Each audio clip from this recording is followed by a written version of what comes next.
Welcome to another episode of the Loren Lahav podcast, where we're celebrating our 5th year of bringing you the most fascinating, coolest humans on the planet. You know, I am cruising towards my 60th trip around the sun, and I've discovered something really magical. The world is packed with even more incredible stories than I ever imagined. And every week, it's like opening a surprise gift. You never know who's going to pop into our studio. Maybe it's a tattoo artist who became a quantum physicist, or a grandma who just climbed Kilimanjaro. We dive into the good, the messy, and the beautiful, sharing those awe moments, the epic fails that turn into beautiful wins, and the raw truth about owning who we really are. Because let's face it, life is way too short to pretend. So grab your favorite beverage, get comfy, and join our tribe of authentic souls who aren't afraid to keep it real. This is where wisdom meets laughter and where every story matters. Let's dive in. Well, welcome everybody. Like I said, you never know who's going to be coming on this podcast. And today, get your Snoopy ears on, because we have an extraordinary lady. Karen Romine is with us all the way from San Antonio. I was just sharing one of my favorite cities, and one of my favorite hotels is there. And so welcome. I'm so excited to have you on. I mean, I love reading about you, and I love just what your special gifts are. So tell us a little bit about this special gift that you have and how you even kind of discovered you had it. I would love to hear a little bit of the backstory. Well, first, thanks very much for having me. And I actually normalize talking to dead people. And I do that because I had such a beautiful experience personally. And I felt like if I could impact my own life, I needed to reach out to anybody that I could. So I've known that I've been able to do this, but I didn't realize what this was since I was a young child. I just knew things. I thought everyone knew things. It was just normal to me. And it wasn't until I was around 18 and someone asked me if I wanted to go see a medium, and I had no idea what that was. So I went, and as the universe would do it, the reading really had nothing to do about me. So I didn't have the emotional impact. I just got to understand how it worked and realize that there's a whole space out there with this. So in the meantime, I spent 30 years in corporate America. And I was working late one evening, and I heard a voice. And the voice told me that I was going to have something happen in my life. And I knew that voice to be a voice of love and kindness. And the event happened. And so I knew then that it was the shift for me. I needed to go focus on this and helping people. Particularly, I love to work with female entrepreneurs. We get in that space of being overworked and just overwhelmed. And I think there's more to life, and that's out there for us. Oh, we could talk about this for hours, just so you know. And it's because there's a couple of experiences I'd love to ask you about and just share. But why do you think people are so skeptical about this? Or why do you think they push this away, this beautiful gift? So could you walk us, why do you think they push it away so much? I actually love it. I'm skeptical myself of things. And I think that's what makes me better at my job, because I do dig in. I'm looking for the particulars. I'm looking for non-Googleable information. I think it's because we're raised in a place where we see, we touch, it's a physical thing in order for us to believe that it is. And we've been trained in a way that our faith is about the only thing that we take at its word. And the reality is, I don't really know of,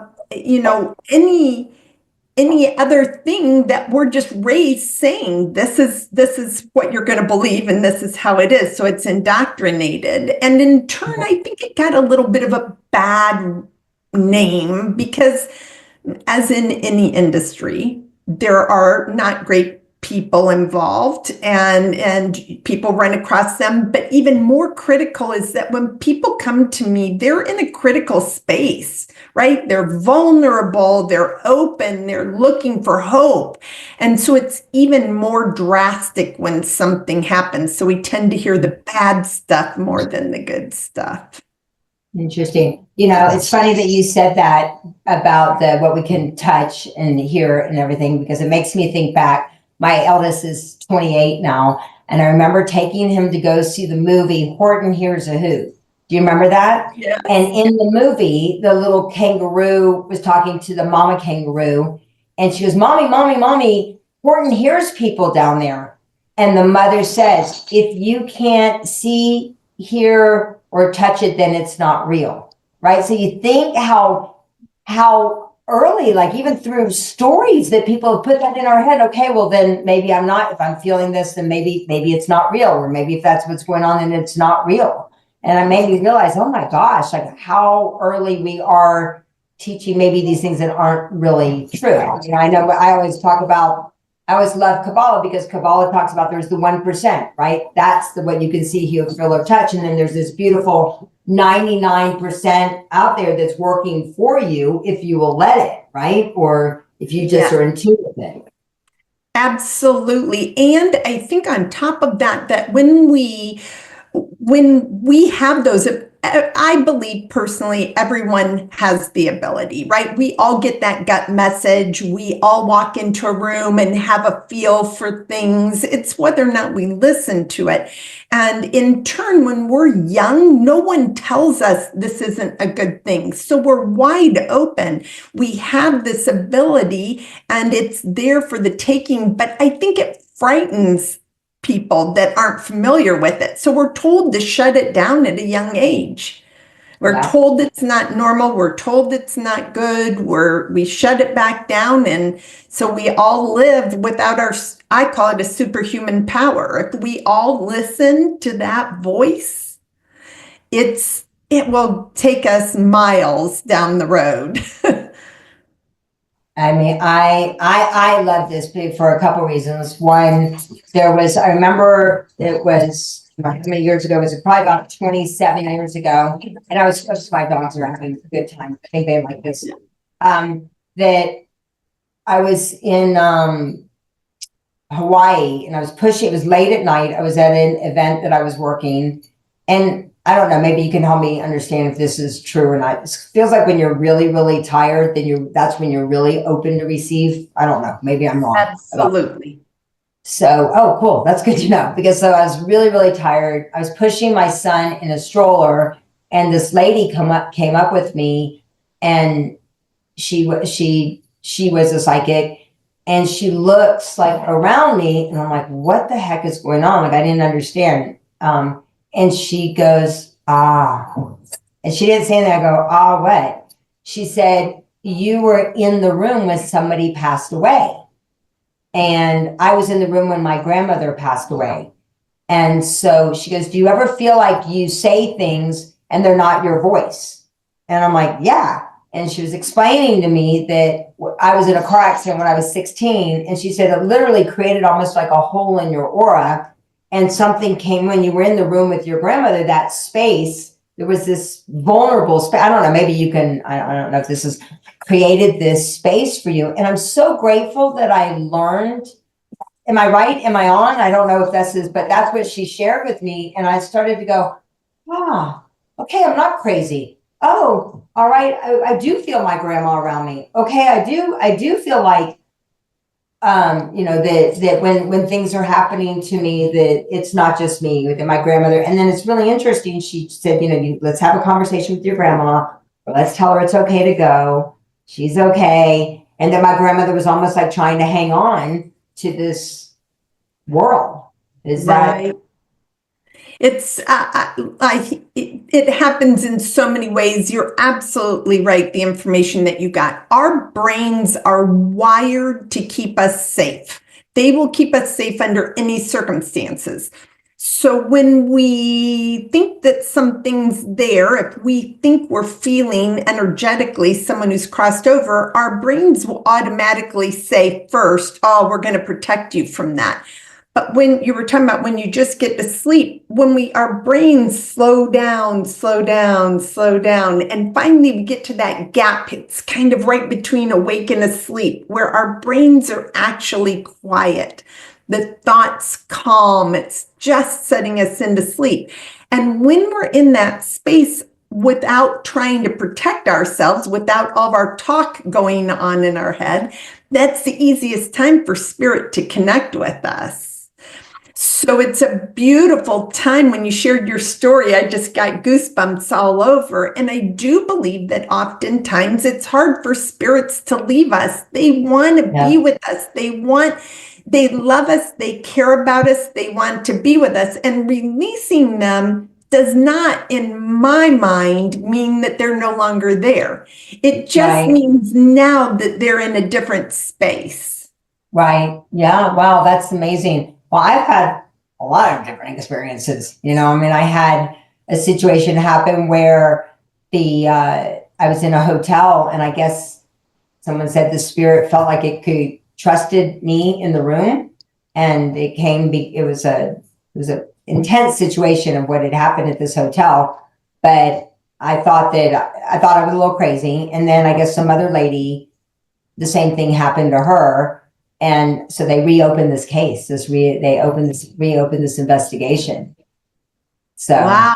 So that's another part, a whole nother section of my life. It's my give back. I'm actually a certified psychic investigator, and I work on missing people cases, and they're largely cold cases where we're connecting in and getting information, the golden nuggets, to be able to share with the law enforcement to help them to on these cases that they're working on. And it's more and more utilized also, which is also great. That's so exciting to me, right? Like, it's like the more we help people create awareness and feel like this is a gift that we have, that, like you said, that we can all tune into. Is there a reading that you had that like surprised you or like made you go, oh my God, this is all in? Is there a particular reading that you've ever had? I've had a couple that have just really surprised me as a whole. I, generally speaking, will get siblings in right away. So if someone's coming in from the other side, they usually are talking about you and your siblings. And I had a reading very early on with a gentleman, and he had hundreds of siblings, and I couldn't figure out what was happening in the reading. And I was thinking, which you have to get out of your head in a reading, that possibly it had been through a donation, through in vitro, something, right? That's the only thing my head could figure out. And then I kept getting this number for him. And I said, why do I keep getting 42 for you? And finally, it all came out that his father actually ran and I use this in quotes, religious group. And the son was number 42 behind his father to take over. And they had multiple wives and in turn, multiple children. So it was a really it was the first time that I was like, oh, there's just so much out there to explore. I had a lady call me one time and she said, I've never had a reading before, I'm ready. So her husband came in from the other side, and as soon as she knew it was him, she said, I just want the numbers. And I said, okay, she just wants the numbers. She said, I just tell him I need the numbers to the safe. I can't get in the safe. And sometimes we ask spirit for stuff, and that's not where spirit is, right? Spirit doesn't care about the numbers in the safe or the code word. They just want to share some memory or event. And he gave me the numbers, and she got up from her chair and off the screen she went, and back she came. She said, it opened and there's nothing in there. So sometimes what I've learned is that we spend a lot of time worrying about things that just don't matter. And I think my biggest lesson, and you really reaffirmed it for me with your book that you just put out. Before I even knew all of this, I had read your book. I think the number one thing that I've learned is forgiveness. Yeah. And I think it's amazing how they aren't still carrying that on the other side, and how important and significant it is for us to forgive ourselves. Yeah. And your book so beautifully addresses that from another perspective that I was reading it, and I was like, oh, yes, this is so true. Thank you. Thank you so much. Like, you wonder, you wonder if those stories matter, if those lessons matter, right? Like you say, oh my gosh, am I like talking too much about my things and my situations? And like I was just sharing with you, right, about what happened right before. Yeah. Yeah, so, it's a lesson. I think it's the number one thing that I've learned in doing this work is forgiveness of others and forgiveness of self. Yeah. So it's very fascinating. So you said you knew you had this gift, but you went on to corporate. Why did you go on? Why did you push this gift away or did you push it away for 30 years? I did. I wasn't accepted. It wasn't well received when I was growing up. I grew up in the Midwest, a reasonably conservative space. In the funny side of it is that my mom was really decades ahead of her time doing yoga and meditation. And I was being told to shut everything down, but to meditate and sit in this space. So I was reconnecting. I started to have some health problems, which I now realize was a struggle between me trying to shut down spirit and spirit still trying to stay in contact. And they sent me to a self-hypnotist, which just put me right back into the space of connecting. So I don't think I ever truly let go of it. But what I didn't do was actually learn the particulars about how to deliver a message to someone that's in such a vulnerable space, and how to get the nitty gritty, how to get those details, how to be nosy. I always say the nosier you are, or the more skeptical you are, the more information you get. So it took me a while. And but once I decided I was in, I was all in. I stopped everything I was doing. All I did was go take certification courses and really learn to be the absolute best that I could be. I love that. And so for someone who might be experiencing their own psychic or intuitive awakenings, what advice would you give them? I say thank you. Every time you think you're getting a message, you are, because we're bombarded with sights and feels and smells constantly. And if we just walked around saying, is that a sign? Is that a sign? We'd be crazy. So when we pause and think, is that something? That is spirit in some way connecting to us. And if you say thank you, it doesn't matter. You don't have to understand it. It starts to normalize it in your brain. And then your brain starts to accept that it's safe.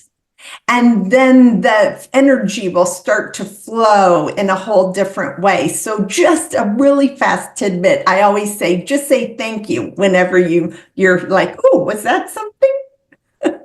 How do you tell if it's like a genuine kind of psychic impression or just your own thoughts and emotions, though? I would say anytime you think, for sure, if you're having some, oh, there's a cardinal, I wonder if that's my dad, right? Then if you stop and you think that, then say thank you. But if you're processing something and you're looking for help, usually when we're in our mind, we're asking questions, just keep saying thank you at that point, because they're coming in with love, and they're putting their energy all the way just to you. So it's important for them to know, them on the other side to know that they're being received. And I think it's important for us to start to open up more and more to that opportunity. It's so crazy that you're saying this, because my dad collected quarters. And so I would always know my dad was around when I'd find a quarter, I'd find quarters. And so everybody it's crazy, like when people find quarters. But on this past Hanukkah, I was talking to my husband. I said, my dad would have really liked you. He would have he would have liked you, because you know all the prayers, all this stuff. And then we're lighting the candles, and the lead candle is called the Shemas. I take the one, and he lights them, and then it starts flickering. And it starts flickering, and it starts creating this crazy, and I'm like, is it a wind thing? Or is it, my husband's like, is that and I'm like, that's my dad. That's totally my dad. I'm like, for sure. Absolutely, positively, no doubt about it. That's your dad. That is a beautiful story. And also, it's a way, I believe, of introducing, it's more than introducing, it's sharing that moment with your husband and your dad together with you in that exactly, space. because they never got to meet each other. And so that was, I agree. Yeah. And like I think you said, be open to the possibilities. And even if it feels, even if it might feel awkward, be like, this is really beautiful, right? Like I know that, because my husband's pretty, very conservative and very this and that. But I think that in that moment, he goes, I really think that's your dad. I'm like, doesn't it feel good? Like, doesn't it feel great? Like, you just love you. I love this. I love what we're talking about. So what else, what would be one or two things that you could do, let's say 2 or 3 things you could do to heighten your awareness, their awareness, and just be able to tune in a little bit more? It helps, like I was saying earlier, right before we go to sleep, when we slow down our mind. Sometimes meditation kind of has a bad word and a good word to it, right? Everybody always says, I can't meditate.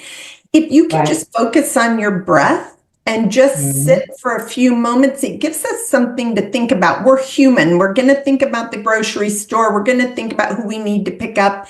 Meditation is just the receiving of that and releasing of that. So focus on your breath. And as you're doing that, what you're doing is actually starting to energize your whole body. And when you're doing that at the same time, you're keeping your focus just on your breath, and it gives time to start to receive messages. Also, be open to the fact that you might not actually hear a voice, smell a cigarette, have a moment that's startling, find a quarter right then on the floor.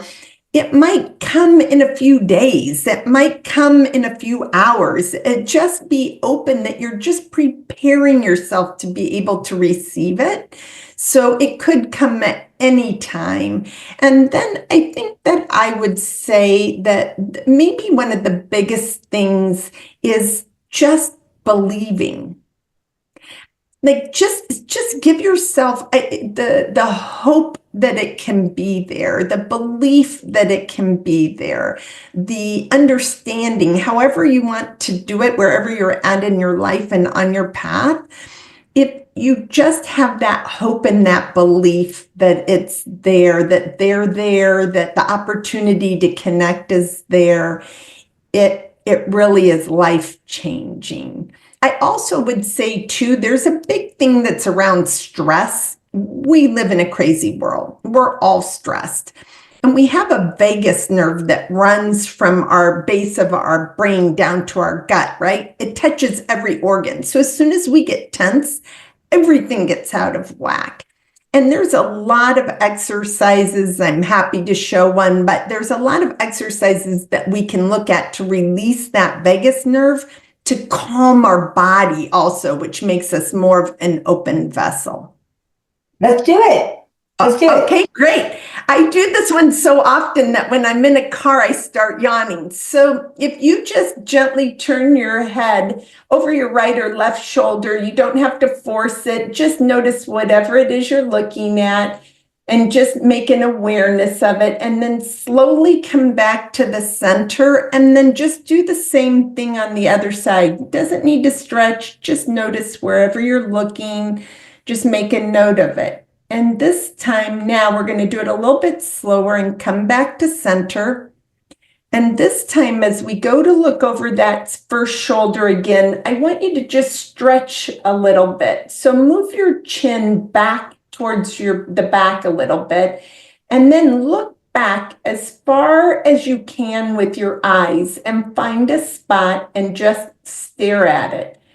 And you're going to sit there until you feel yourself you want to yawn, or you might feel an involuntary sigh in your body. It's like a sudden, just a relaxation. And once you feel that, which just give yourself the time it needs, then you're just going to come back to center once you feel that. And then you're going to go back to the other side because the vagus nerve actually runs down both sides.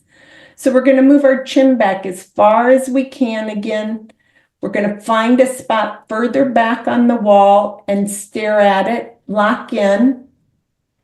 And then we're going to sit here again until we feel that involuntary body sigh, or you feel like you might want to yawn, or it might take a minute longer, it might take not as long, and you just feel it until you feel that release come. And then when you feel that, you will have released both sides and you can come back to center. So now when I'm driving down the road and I go to see if somebody's back there and I turn, my body assumes I'm going into the exercise. So just releasing that, it's like a full body massage for us, and it calms us and it opens us as a vessel to be able to receive information. I love that. You know you're doing that at the event. You know you're going to do that with everybody. So good. Absolutely. Well, it's one of my favorite things, honestly. Oh, good. So interesting, right? Like you're right. It really does calm you down. It really does calm you down. Beautiful. It's beautiful. So what would you say? I'm trying to think of something that, do you feel that sound has a lot to do with also bringing in that calmingness to be open to do this? Music at any level, and look, I'm going to talk from heavy metal to solfeggio frequencies, right? Music does something to all of us. It's got a vibration to it. It's got words that our brain is processing through. It's got memory stored with it. It's got so many things. And so music is definitely a big, big thing. So are voices. When we hear voices, if somebody's yelling at us or if somebody's talking to us very calmly, or if we're using, you can see the sound bowls behind me on my shelves. So at different frequencies, those are actually tuned in to our physical being to shift. We're just energetic beings. We're water masses that once that vibration, think about a rock going into a pond and the ripples coming out. So as energetic beings, when that sound impacts it, we just start to vibrate at that frequency to be able to take things in. And yes, I absolutely believe sound is a big impact. Yeah. I love that. So this has been fascinating. I'm very, very excited for everybody to get to know you and experience you. And yeah, you're just a beautiful gem. What's one thing that you do to stay true to yourself every day, no matter what? Like you would never miss it. I think work your vagus nerve. I feel like that might be it, but what is it? I meditate. Yeah. I absolutely meditate. And look, a meditation can sometimes be for me an hour long. and it can sometimes be 10 minutes. So it's just taking that time to recenter myself and just it refiles the file in my head. So it allows me to work more efficiently also. I was just going to say that probably makes you much more efficient at your work and to be able to really tune in for people. Well, you are awesome, Karen. How can people find out more about you? Because I want them to know all about you. Thank you very session much. with you. KarenRomine.com. It's all there. It's KarenRomine.com. Awesome. Well, you are great, and can't wait to see you at the event in March. Thank you for having me. I can't wait. Awesome. And that's a wrap on another episode of the Loren Lahav podcast. I hope you're walking away feeling totally inspired, energized, and ready to take on whatever comes your way. If you enjoyed our conversation today, wait till you hear what's coming up next.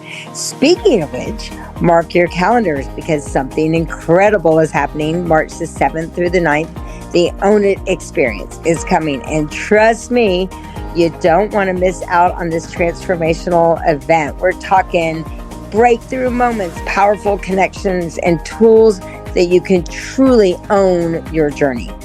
Can't wait until then. Here's how you can stay connected. Make sure you subscribe to wherever you get your podcasts, Apple Podcasts, Spotify, or your favorite podcast app. Just search for the Loren Lahav podcast and don't forget to tap that follow button.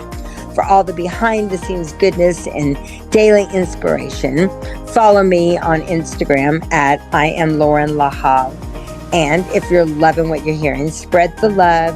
Share this episode with a friend who needs to hear this message.